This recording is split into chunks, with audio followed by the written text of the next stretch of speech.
So one of the things that you can do is you can go ahead and access out your online AnyDesk dashboard to view more info about your account.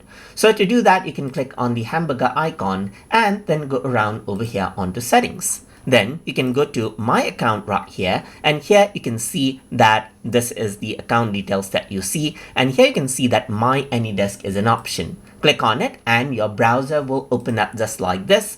And here what you need to do is you need to go ahead and log in. So I'm just going to go around over here and then enter out my credentials right here just like this.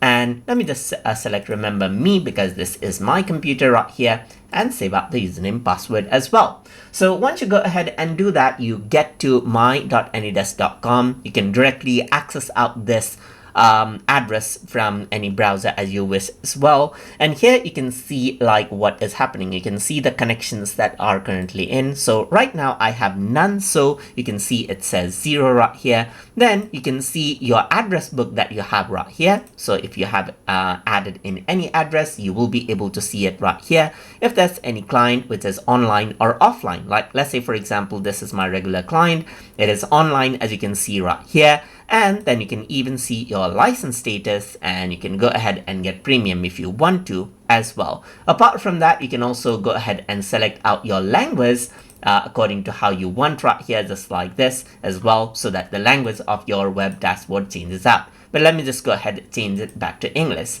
Around over here, if you were to go to my profile, you'll be able to see other details, whether you can see the about section right here. You can set the password right here, and you can see more options like you can delete out your user account over here as well, and even enable multi-factor authentication. So that is simply how you can go ahead and access out your online AnyDesk dashboard using the AnyDesk app right here.